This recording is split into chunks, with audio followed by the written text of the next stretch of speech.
Asy'ari karena beliau Asy'ari. Orang-orang Salafi juga makanya orang Salafi menuduh beliau tidak Asy'ari. Tapi kalau ditengok kepada bab-bab yang disusun oleh Imam Nawawi dalam Riyadhus Shalihin, akan jumpa kita bahwa Imam Nawawi itu seorang sufi, ahli tasawuf, sedangkan orang-orang Salafi tidak mengitikadkan kepada tasawuf. Maka kata para ulama, Profesor Dr. Nuruddin Itir rahimahullah, kata beliau, kalau ingin tahu seperti apa tasawufnya Imam Nawawi, tengoklah kitab beliau yang bernama Riyadhus Shalihin. Jadi Riyadhus Shalihin ini tasawufnya Imam Nawawi.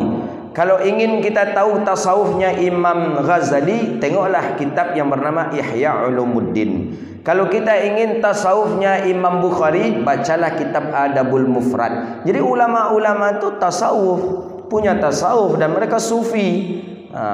Akhlak mereka berdasarkan kitab-kitab hadis yang mereka tulis. Tengok Imam Nawawi ini, beliau susun satu bab tentang kelebihan orang-orang saleh. Bab ziarah kepada orang yang baik, mengunjungi maksudnya, duduk bersama mereka, berteman dengan mereka, mencintai mereka, dan minta doa terhadap mereka. Jadi kalau kita jumpa orang-orang saleh minta doa itu jangan lupa. Mohon doa apa? Mohon doa buya, mohon doa kiai, mohon doa. Itu penting itu. Ini Imam Nawawi mengajarkan ini.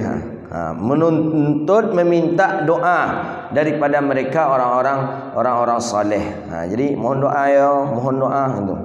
Di antara kita sesama kita pun boleh kita ketika berjumpa, mohon doa nanti ketika berbuka khususkan untuk saya. Doa berbuka kan Allah istijabahkan doa. Belum lagi dalam Sahih Bukhari, Imam Bukhari ini ada pula bab satu itu, bab tentang boleh mengambil berkah kepada peninggalan para nabi. Begitu juga dengan orang saleh. Jadi kalau ada orang mengatakan, oh itu syirik itu, seperti halnya Khalid bin Walid mengambil jenggot Rasulullah, satu helai jenggot Nabi diletakkan di gagang daripada pedang Khalid bin Walid. Orang kalau perang bisa membunuh orang cuma 10 orang paling banyak. Khalid bin Walid sekali perang sanggup membunuh orang 55 orang.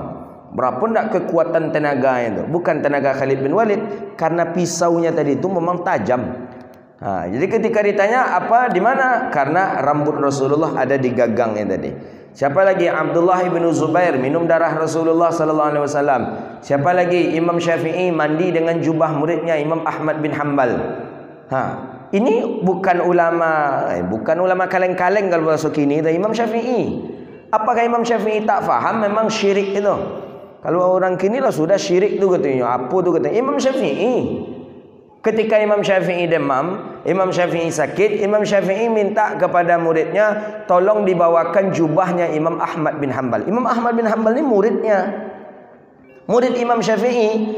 Tapi Imam Syafi'i tahu Imam Ahmad bin Hanbal ni orang saleh. Imam Syafi'i tahu muridnya ni murid yang saleh. Jadi tolong bawakanlah jubahnya Imam Ahmad kepadaku. Diambilkanlah oleh murid Imam Syafi'i, dimintakan jubah Imam Ahmad bin Hanbal, dibawakanlah jubah Imam Ahmad bin Hanbal.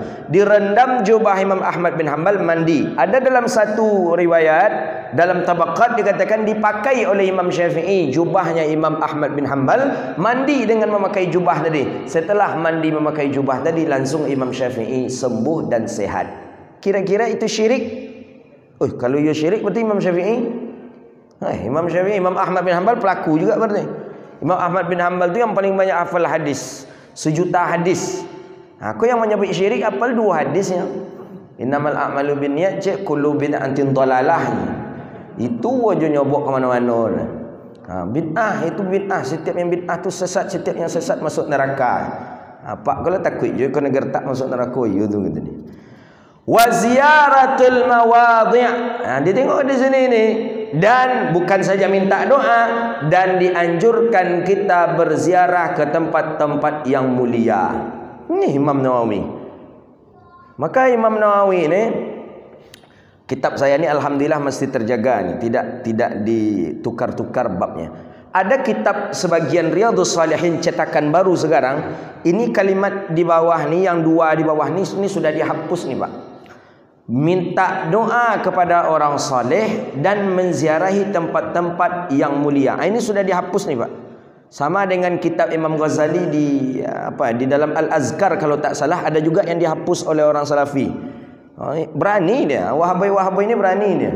Mana yang tidak sesuai dengan pendapat mereka, mereka hapus, berani mereka menghapusnya.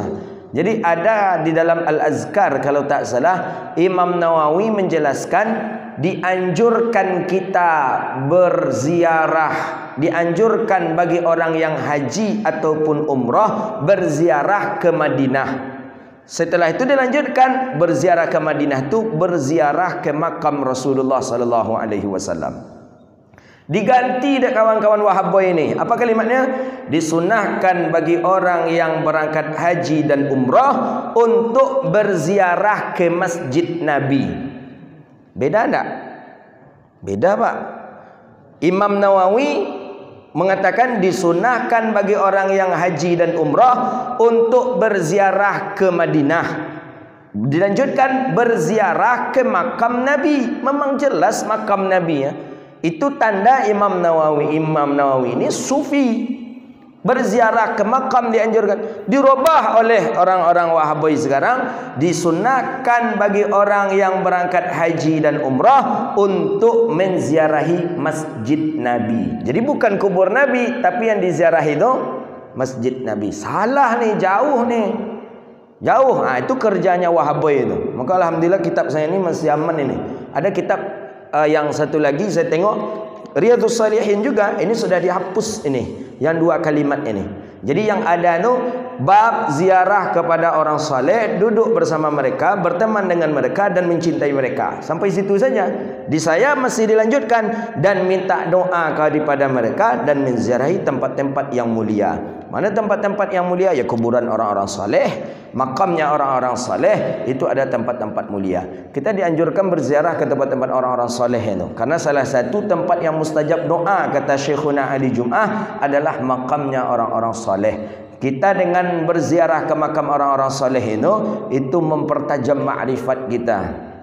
Lebih dekat lagi kita rasanya kepada Allah. Menziarahi ketika orang soleh itu masih hidup, itu menambah mahabbah rasa sayang kita. Tapi menziarahi orang soleh yang sudah meninggal dunia, itu mempertajam atau menambah makrifat kita. Mana yang lebih bagus sebenarnya? Menziarahi ketika dia masih hidup atau menziarahi ketika dia meninggal dunia?